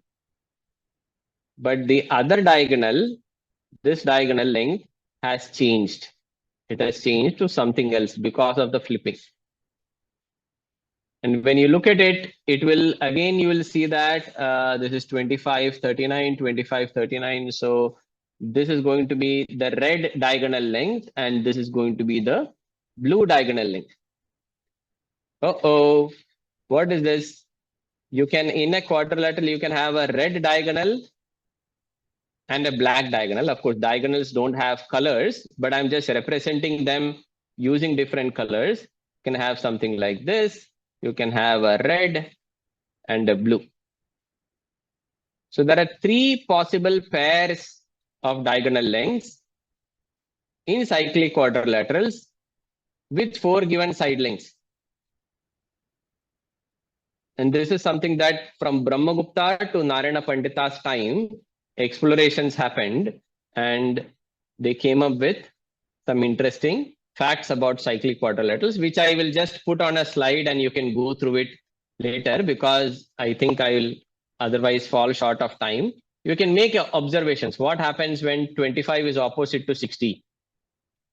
Again, if you are making physical models of these cyclic quadrilaterals, I think that will be excellent, because then you can represent, you can do the flipping of the triangles, you can show what is happening. So if you are making a physical model, then this will be one of the apt things to do. 25 is opposite to 60, what is happening? 25 is adjacent to 60, what is happening? Three possible diagonal lengths which we have seen. You can try the other variations also and make your observations. Like in one case, the diagonals are perpendicular. The angles over here are right angles. And you can make more observations. Okay. So I'm just going to go ahead from this slide, and if time permits, we can come back if there are questions and so on. So how do you find these diagonal lengths, right? Because we know only 4 side lengths. Which are the 4 side lengths? The 4 side lengths are the tetrads, mind you, right? So don't forget, what was the purpose of using tetrad? I mean, how did we start? Pythagorean triplets, triplets to tetrads, tetrads to cyclic quadrilaterals. And those tetrads are side lengths of the cyclic quadrilateral. So now there will be further question. How do you find the diagonal length? Again, Brahmagupta gives formulae to find the diagonal length. In fact, the third one was given by Narayana Pandita. He says there is a third diagonal length possible. Third diagonal, hey? How can there be a third diagonal for a quadrilateral? Quadrilateral has only 2 diagonals. So what is meant by third diagonal is, if you cut this triangle out and if you flip it, then it will be something like this, right? And if it is something like this, then your third diagonal, I mean the new diagonal is this, and this measurement would be different from the x diagonal length or the y diagonal length. And he gives a formula which may look complicated, but if you look at it, if you observe some patterns later on, you'll find that, oh, these are not hard. These are very easy to remember. You just have to put them under a square root. Okay. So you can look at it, take your time, look at it. And there are also certain aspects that what is so unique about Indian mathematics and Indian contribution to cyclic quadrilaterals, which are the properties that are shared. Because in school, I'm sure you would have learned opposite angles are supplementary. But here we find a lot other observation that there are 3 determinate diagonals possible. If you interchange 2 sides of the cyclic quadrilateral, the shape changes, but the area does not change. And you can find more such observations. Okay. So this is, okay. So I'll quickly run through the next slides because I want to take you through one more aspect, which is the geometric constructions in Shulba Sutras, so that you have some more things in your kitty to make the work on the projects. Okay, so these are things that you can go through the presentation and come up with. So tetrad, again coming back to tetrad, one application we see is cyclic quadrilaterals, but another application is not cyclic quadrilaterals. It goes back to number theory. Okay, and this is what I'm referring to as ingenious idea of Brahmagupta. The earlier was a genius idea. This is an ingenious idea. So he comes up with 4 expressions, which I've put in the Excel. Okay, so he says, okay, let me just erase these. Maybe I'll just, yeah, okay. And this too, yes. So what I have is, and this, why I'm showing this Excel is because accordingly you can think if you would want to do a project in Excel, just to show your Excel skills and how this math can be done in Excel, how you can make certain programs in Excel. So this will be again your interdisciplinary project. You see, you are doing KTPI as well as this one. Of course, you need to know how to use Excel for that, which I'm assuming that some of you would do. So it says take any 4 numbers. Let me just put in random 4 numbers. Okay. So if you do that, this AC minus BD, AD plus BC, AC plus BD, AD minus BC. This gives you, okay, I'm getting a negative 26. Perhaps I should take a bigger number to get, so maybe 6 and 2. Okay, so here we'll have to use numbers a little carefully to avoid negative integers. So this is AD minus BC. All right. So maybe I'll do a 3 and this should be 4. Yeah, this should take care of it. So A has to be greater than B, C has to be greater than D. And if you take 4 natural numbers, you will get 4 numbers here, 34, 40, 50, and 16. And what you find in the last row are squares of 34, 40, 50, and 16. When you add those squares, you get the same value, which means this, what you have got over here, is the tetrad. So it comes up with 4 expressions like m square plus n square, m square minus n square 2mn, where you take 4 values a, b, c, d. It will give you 4 numbers that form a tetrad, but you'll have to eliminate the negative integers. Okay. What question comes to your mind when you see this? What question comes to your mind? There has to be some question that is coming to your mind, especially when you are dealing with something in history. What question comes to your mind? So that is where we are inquiring. We are saying that Brahmagupta found this, Brahmagupta found that.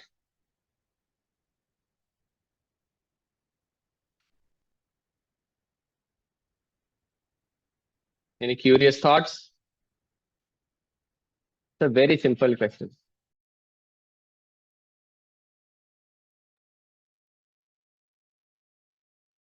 The question is this: how did he even come up with this? Of course, there was not ChatGPT, there was no Google at that time. How did he come up with this particular set of expressions, or m square plus n square, m square minus? How did he even do that? So this question, and because you guys are doing projects, let me tell you, in one of the camps that we did, there the students worked on this question for 1 week. They did nothing else. It was a residential camp. They were all thinking about how did Brahmagupta arrive at these 4 algebraic expressions. And you know what they found?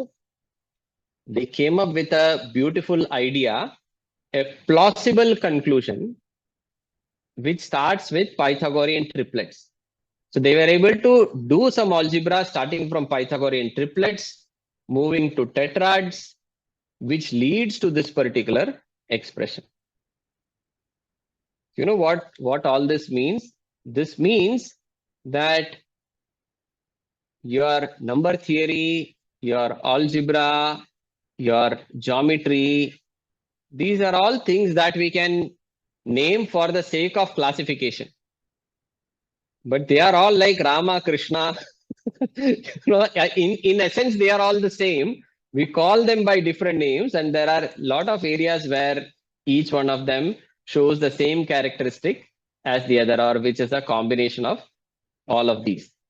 So for those math enthusiasts, if you want to explore this, you can do that. I can also share a video link where the algebra behind this is kind of explained. Okay, that is how do you land on this from Pythagorean triplets and tetrads.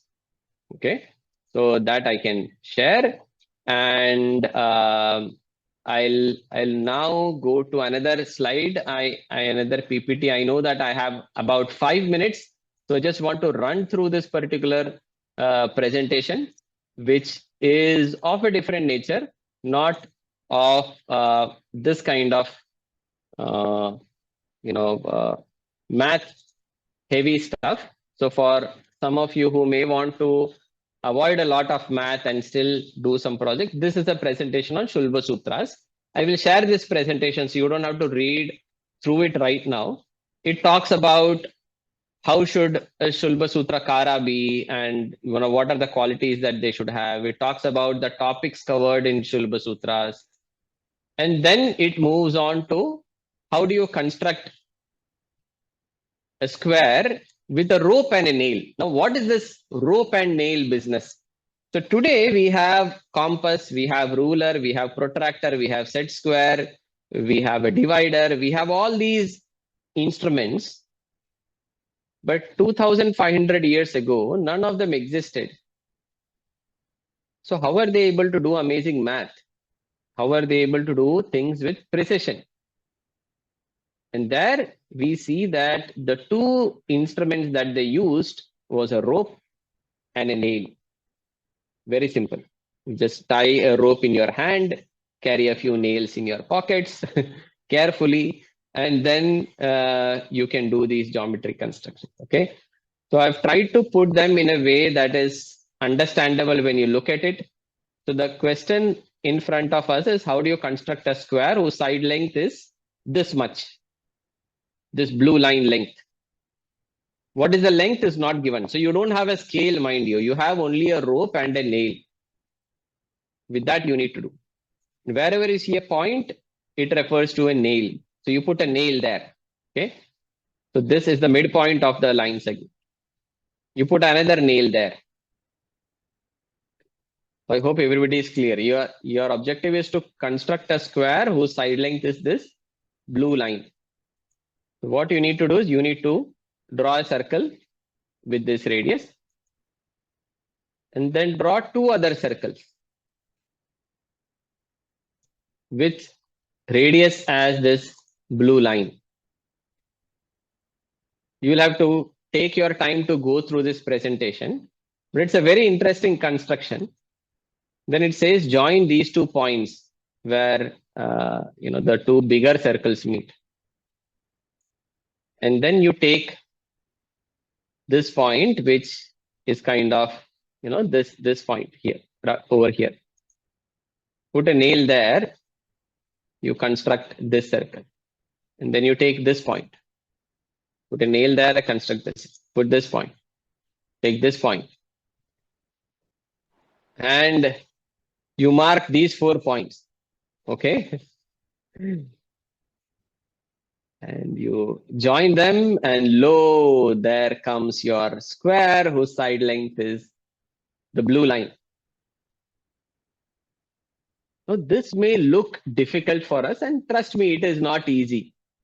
But the question to ask is, how did they come up with this ingenious idea of constructing a square, and why was it so complex?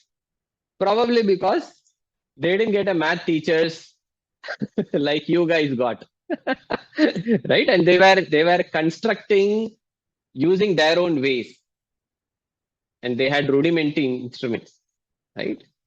Yes, VBCV Jamshedpur, this deserves an applause. In fact, maybe a standing ovation as well. We can do that at the end of the class if you want. So this is one construction. So just think about it. Constructing a square, which we take it for granted today, was not a simple task back then. Right? And then they come up with more harder constructions. Okay. They come up with constructions like you construct a square that is the sum of two unequal squares. That means somebody has given you two squares whose side length you have no idea, area you have no idea. They just cut out these two squares. Now you want to construct a square whose sum is the areas of these two squares. How do we do that? Yes, CRS Coimbatore. All right, so I think that was an accidental hand raise. If not, just unmute and speak. So this construction was given in the Shulba Sutras about 2,800 years ago. And they said, you just bring the smaller square here. Okay. You join these 2 points. And then you construct a square using that flower petal method that we just saw. So this big square, its area is the sum of the smaller 2 squares. Do you see Pythagorean theorem ringing a bell here? Right? So this is this square plus this square. Right? So once you see the idea, you say, oh, this is fine. Now I understand it. But to come up with the idea for the first time is amazing, right? And that is where they deserve an award. And mind you, this was 2,800 years back, when most of the world did not even know counting. Okay. All right. So now next problem. And these, if you didn't understand, don't worry about it. Just think about it and you will get more sense of it. Now the question is, how do you construct a square whose area is difference of these 2 squares, not sum of these 2 squares? Okay. They said, extend this, which is not hard. And take this black line length and draw an arc, which is possible using rope and a nail. Rope is like your compass. Okay, I hope you are able to imagine that. You put one nail here, the other one you kind of draw. So I think in sports and all, we do that even today. Now this, there is some math attached if you want something, but the square that you're looking at is this one. Okay, so this brown square is, and again, our Pythagorean theorem to rescue. We'll see that it's the same thing that is coming here. Okay, so this was another construction. Now more complex construction. How do you transform a rectangle into a square? That means you are given a rectangle whose dimensions are not known, but you need to construct a square whose area is equal to the area of this rectangle. And you don't know what is the area of the square at the end also, okay? So there is nothing that you know in terms of numbers, but you are transforming a shape into another shape without using any of those information. So what you do is you first make a square here, that is the breadth of the rectangle. You make a square with the breadth of the rectangle, just measuring here and drawing an arc here. And then divide the rest of it into 2 parts. Cut, copy, paste. And, oh, what is this? This is zoop. You take AD, you draw an arc here. Okay. And blah, blah, blah, blah, blah, blah, blah, blah, blah. Yeah, so finally, this blue square is going to be the square whose area is that of the rectangle. And I've put the math here in case you want to take a look at how do we know that for sure, right? Or how did they work it out? But remember, all this math is before algebra and other things were kind of discussed, and they were dealing only with geometry, arithmetic. And yes, CRS Coimbatore. Well, like I said, these PPTs will be self-explanatory. It will take some more time to kind of look at it. I don't mind coming back to this, but first I would just like to give you a run through and then maybe take questions. And after that, I'll be happy to stay back if there are more questions. Okay, just want to kind of complete it on time. Recordings will be uploaded. So if you, I think, sit calmly and look at it, you will understand. Yeah. So we'll be uploading all this in our website. Yeah. Right. So, right. So these are some references. Now coming back to the last slide. Yes, so project ideas, right? And I think most of you might be more interested in this. What projects can we do? So again, like I said, these are some ideas out of my head. I believe you can come up with better ideas, but in case you are not getting any ideas, this is something that you can explore. So the idea about route 2, comparative study of East and West on development of square root of 2. So how was square root of 2 dealt with in the West? How did they come up with some approximations? And how did India come up with approximations? In fact, you have this 1 plus 1 by 3 plus 1 by 3 into 4, 1 minus 1 by 34, right? 1 plus 1 by 3 is 4 by 3 plus 1 by 12 into 33 by 34. Now 4 by 3 into 4 by 4 into 34 by 34 plus 1 by 2, 1 by 12 into 33 by 34. So this is going to be 34 into 16, which will be double of 34 is this, double of that is 170, 140, 136, double of that will be 270, 268. Double of that will be 540 minus 4, 536. Correct me if I have gone wrong somewhere. 536. So 536 upon 34 into 12. So 340 plus 68 is 408. So the denominator is 408 plus 33. I think I messed up somewhere. 544. It is 544. 540. Oh, Yeah. 540. the numerator. 536. Oh, really? Okay. Where did I mess up? Maybe some. Oh, okay. I think this is 2. 544. Yeah. So maybe I messed up somewhere over here. So this comes to 544 plus 33, which is 577 by 408. So what is interesting about Indian mathematics is Bodhayana is also talking about 577 upon 408. If you remember, the same value was something that we had seen in Brahmagupta's equation, and using Bhavana, he also arrives at the same value 577 upon 408. So how is it that these fractions are related to this? Not that you need to know the answer of everything, but these are questions that you can ask, and you can put that in your comparative study between how square root of 2 was dealt in the East versus the West. So this is one possible idea. Another is what we just now saw, geometry with a rope and nail. So I could see some excitement in some of your faces when we are doing all these geometry constructions. If you really like those ideas, you can see how construction with a straight edge and compass, which is what we learned in school today, versus a rope and a nail. What are the differences that you find? Right? What are the constructions that you can do with a rope and a nail, but cannot with a straight edge and compass, and vice versa? Okay, it could be something that you can explore on. You can also look at algebra and geometry in Indic knowledge systems versus NCERT. So how today we see algebra and geometry presented in different chapters, and how Brahmagupta is presenting it or some other mathematicians are presenting it, and do a comparison. What was different, what is easy, what is hard according to you, and you can place that in your in your study.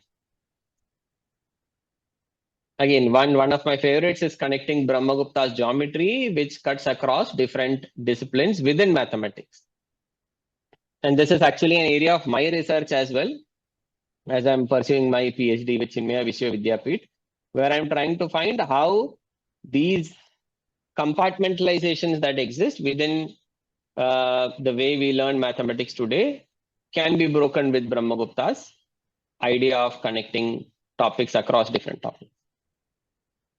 And finally, another favorite of mine, if somebody likes Excel, then you can create formulae that will generate triplets, tetrads, diagonal lengths of cyclic quadrilaterals, solutions for finding Varga Prakriti problems. So when you do that, you would be automatically doing all the math, but not doing it every time. So you make an Excel that will actually give the output for all these things. Yeah. In fact, there are in your module, I didn't find anything related to magic squares, but that's also an interesting topic if there is scope to explore in magic squares. Again, you can do something in Excel if you're doing something in magic square. So these are some ideas. These are some of the references from where I've taken stuff. So yes. Thank you. I'll stop here. I'll be very happy to take questions. Sorry, Shantiji, I shot over time by 10 No, minutes. it's all right. I think it And- was absolutely mesmerizing. I think anybody who's doing hope. maths would love to go through these insights. Any questions, children? Please, we have a person here available to you. It's not easy to get people like with this kind of a knowledge. And I think you should ask questions so that others will also get benefited. I request all the students to have your videos on. A lot of you are in a video, but you are signed in separately, but you're not showing your video. Please join so that we can see.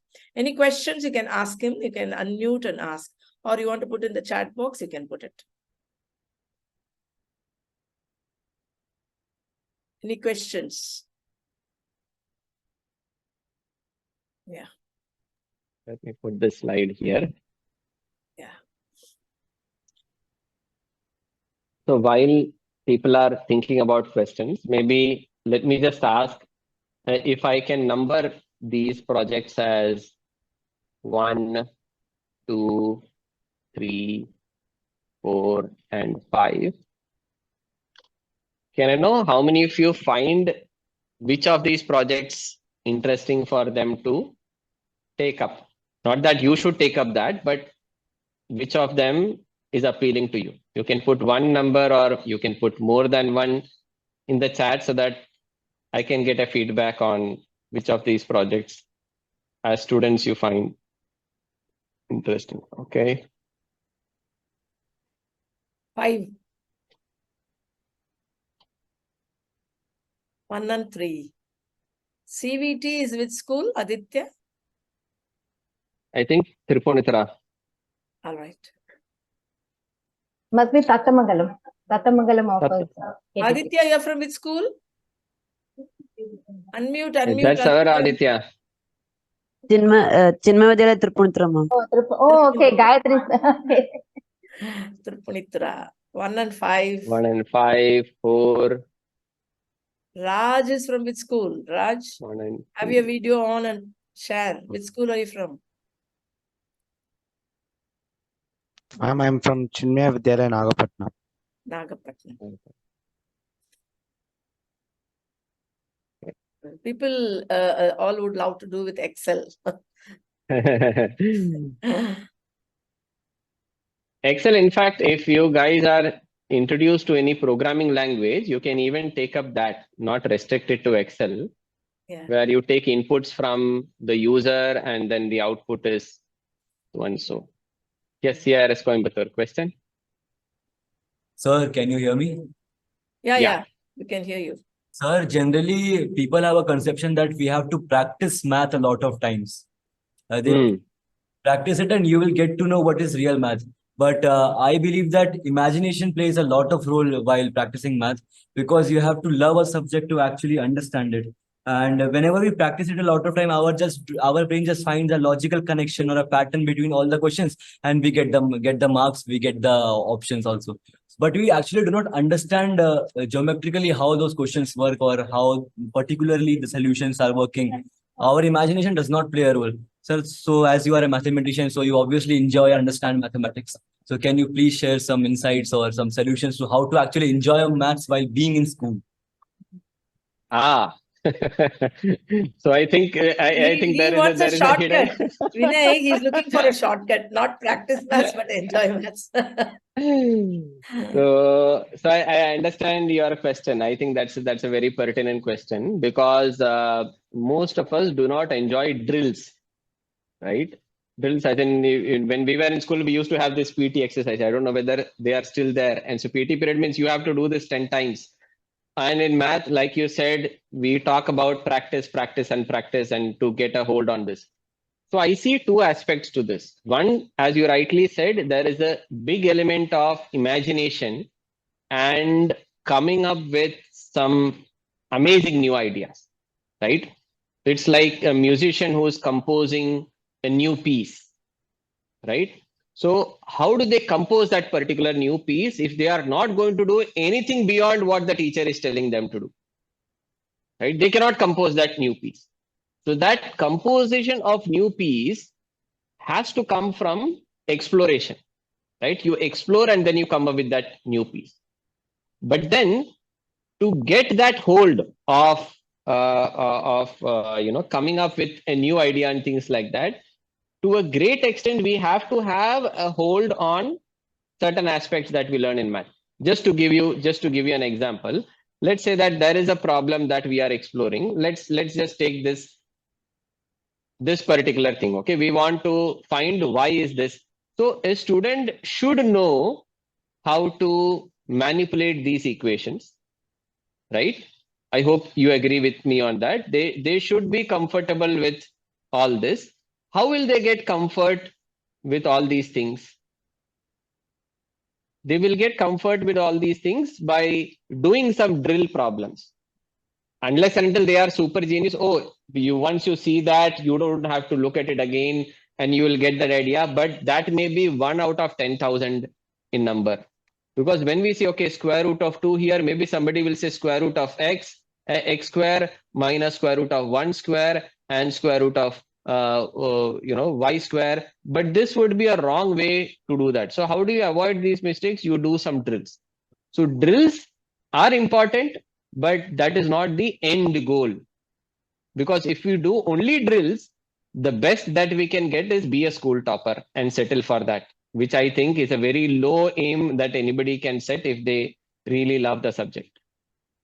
But if you want to go to imagination unit, it's like you're saying, my aim is Formula 1.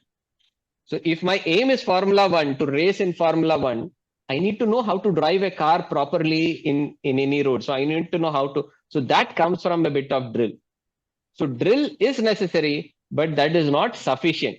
And only imagination is not sufficient because you cannot go there without getting a strong hold on all these aspects. So which is why if you go to any coaching, cricket, football or anything, there will be drills, right? And in tennis and all, I mean, CRS, you see how tennis is, you will be playing the same shot again and again. Why? It's a drill. You need to be really good at it. And then you come up with your own master stroke that nobody can return, right? So I think it's a balance of both.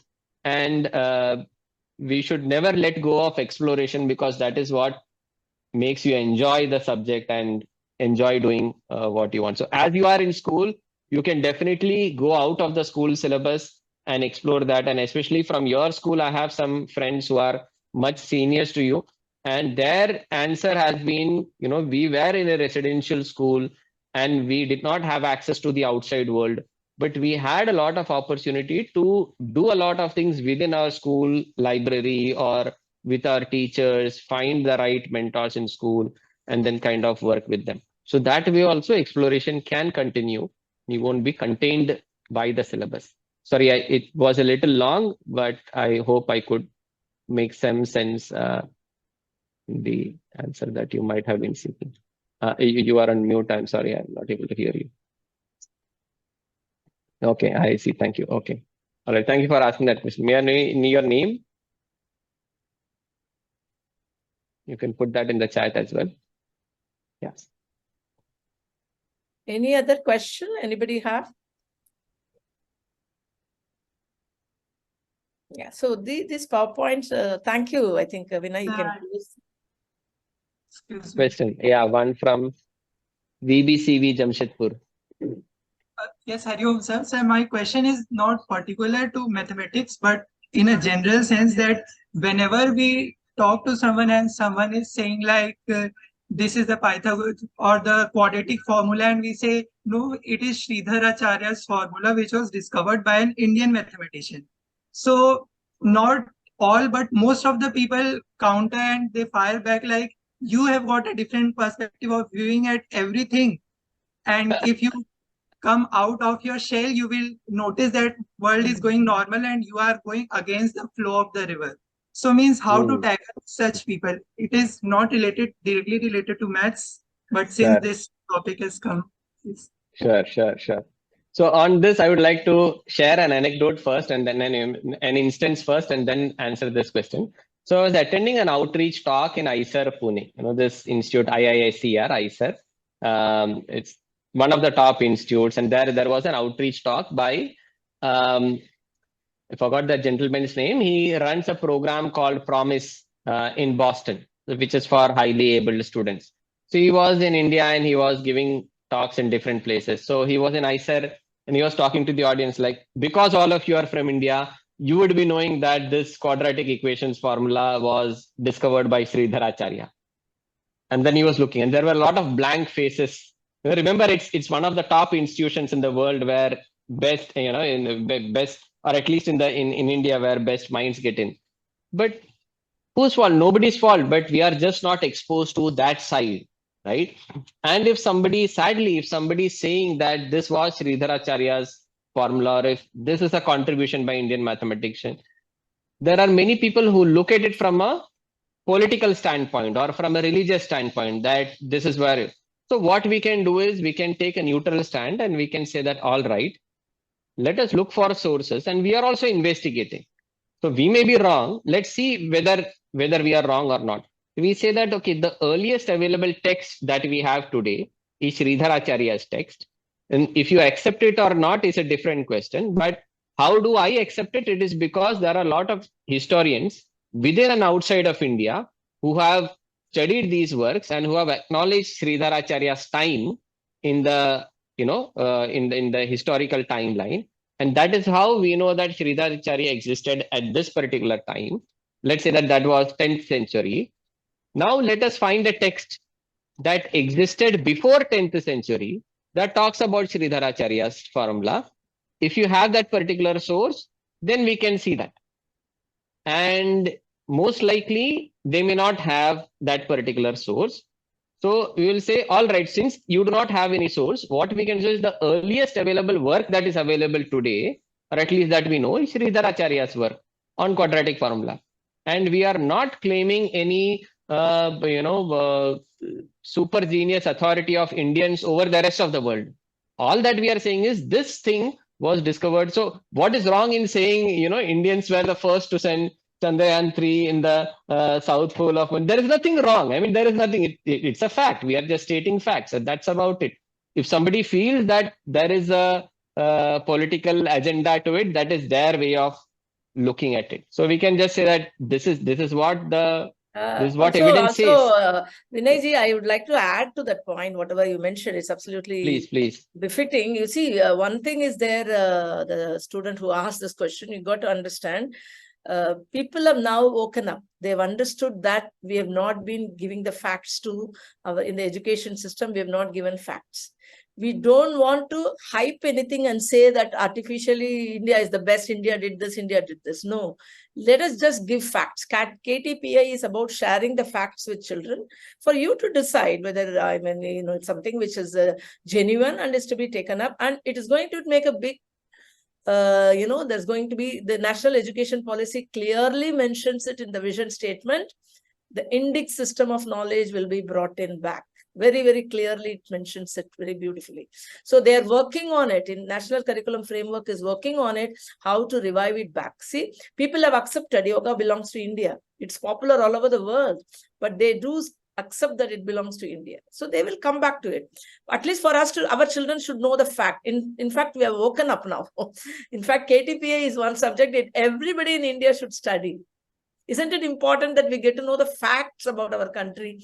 How can we be completely, it was planned, the British education system was planned that we will be kept ignorant of our own knowledge, strength of knowledge in our country.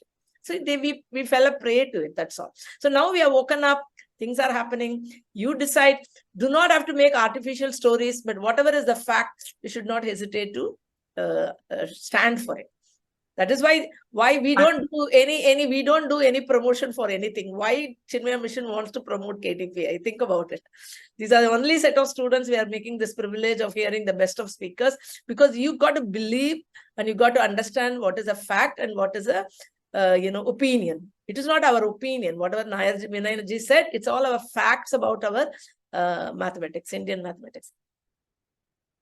Yeah, you want to say something? Yeah. I would like to add a point, means just a follow-up of what you said, that I heard Professor Kapil Kapoor, sir, who has designed our textbooks, and he was saying that it is means unfortunate that this course of KTPI has been kept as optional and elective and not as a compulsory course. And it has been given to the students. Actually, no course is compulsory in 12th standard.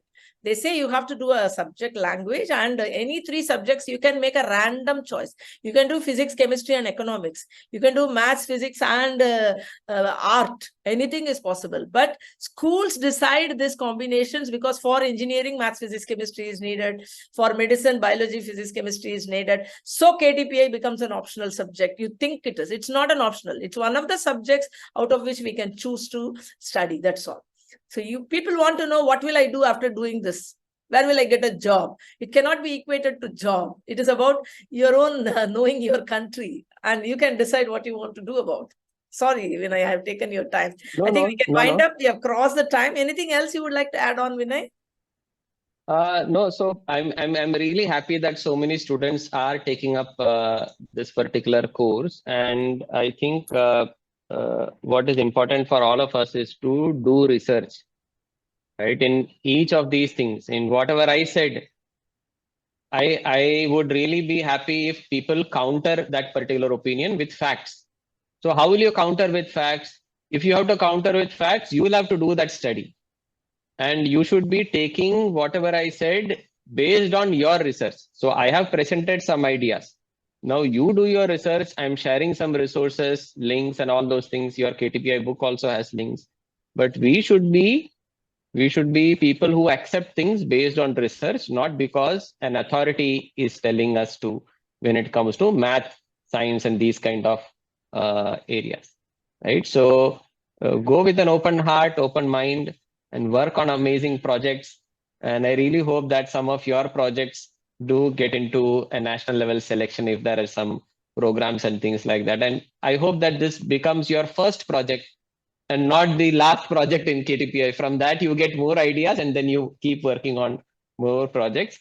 Chinmaya Vishwavidyapeeth is very much open to accepting people who like to work in any of these projects. So as you guys grow up, you can reach out to CVV. My email ID was also there in every slide of the presentation. You can reach out to me. And I spoke to see you all Vinay again. And he has very kind enough to help us out in case any of you, while doing project, you want to reach to him. This PPT will be shared also. His mail ID has put almost in every slide I saw. Very kind of you, Vinayji. It was a wonderful, amazing session. And they have to do 2 projects, one in the first term, one in the second term of class 11. And also it can be, if they don't want to do project in maths, they can do a portfolio also. They can deliver a talk in the assembly. They can do some PowerPoints, which they can do. Anything is possible in which they can. There are 4 chapters which have been kept for portfolio and projects. Portfolio in the sense they could do interviews, they can do exhibitions, they can do anything of that. Probably we did in CARS, we did last year, we had the mathematics seminar, we did a knowledge IKS exhibition on mathematics where we put all this, how ATM machine works, the fundamental theory, all of that. So I leave it open to you students. You're all listening. So I'm just sharing this idea. You can do a small exhibition, KTPI students together. And I would take it up with CBSE. Once all the projects are sent to us also, we will publish it. Do a good job of it. We will publish it and we'll send it to CBSE also to see how the students are working on such things. I mean, I'm not talking only to the Chinmaya Vidyalaya students. If there are other students, Amrita Vidyalayam and Sri Ravi Shankar schools, if they've joined, we can take it up as in one umbrella. We can send it to CBSE. That has been told by our Arunima ji, who was present here last year. Last session, she was here. So we'll take it up and do it. So please look at it in a, how interestingly you can prepare a project or a portfolio or anything. So we'd like to thank you so much, Vinayji, for this time. And I think No, we thank you for give a big giving me round this of applause to opportunity. him for, all of them are doing it for you children. You have to understand, when I reach to them, I send the lesson to them and they go through it. Literally, they go through because they can, do it in a very, very high standard. But I tell him, bring them to this level of the lesson, go through the lesson and then do it. So if you read the lesson now, it will make more sense for you. The teachers also would have got benefited by that. So we have anybody giving formally thanking Vinayji? Yeah. Before Student that, from just a Jamshedpur. small request. So, like I said, my email ID is there. Feel free to reach out to me. But I will give suggestions or critical feedback about your presentations. Do not write to me asking, can you give me an idea for a project? No, Right. you come up with an idea and I can give you a feedback on that. Just wanted to mention that. Yes, sorry, Meenaji. Over to you. No, there's a child from BBCB who will offer this vote of thanks. My frustrations at the holy feet of Param Puja Gurudev Brahmalin Swami Chinmayanandaji, Puja Guruji Swami Tejomayanandaji, Mukhya Swami Swarupanandaji. My salutations to Shanti Ammayu, Meena Amma and Shri Vinay Nair sir, the resource person of the day. I would like to propose a vote of thanks to all the dignitaries, educators and the participants over there. We are really very fortunate to have attended such a wonderful seminar, a wonderful session on mathematics, sir. The experience was really outstanding and we learned many technicalities of mathematics from you. Sir, I like this that what's the use of maths to, maths is everything. I like this. I would also like to thank CCMT for organizing this excellent session. It really enhanced our knowledge of mathematics. Thank you once again, sir. It was, the explanation was so simple and it was like we all understood. And I think that you all agreed to us. So thank you once again, sir. Hari Om, Ma. Hari Om, That sir. was a teacher from Chinmaya Vidyalaya, Bokaro. I'm from Chinmaya Vidyalaya, Bokaro. Yes, Hari Om. At the outset, I thank Madam Shanti Krishnamurthy for organizing this session. This session has certainly provided clarity on the ancient and the projects that can be taken up for KTPI. Special thanks to Vinay sir for sharing his knowledge with us in such a descriptive manner. Myself being a science student and a math student in particular, I was not able to visualize the things, especially that the making of the square with the circles, and sir had explained it in such a crystal clear manner that things are ingrained in my mind. Indic knowledge systems are a vast ocean, and we have embarked on this spree to delve deep into the vastness of this very ocean. We are eager to attend more such sessions conducted by the CCMT in the future. Thank you. Hari Om. Can you introduce yourself, dear? Your name? Yes, ma'am. I am Raman Bharadwaj from Vidya Bharati Chinmaya Vidyalaya, Jamshedpur. Thank you. Class 11. Thank you so much, Vinayji. It was really, really wonderful having you here. And thank you so much again, Vinayji, on behalf of Education Lab Cell. I would love to give you a heartfelt gratitude and thanks for this wonderful session. And, we are proud of you. You are our own person and doing such an amazing research and presenting it so beautifully. And I tell you, they worked so much on it. He has had discussions. He has gone through the NCERT book. He has gone through the CBSE book, this chapter.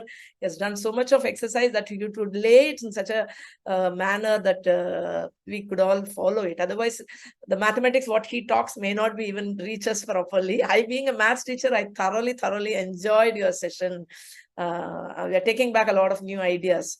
I'm sure we have really got a lot. The feeling is the same, Shantiji. The feeling is the same because when I was thinking through what should I present and how should I present, there is a lot of learning that happens inside me.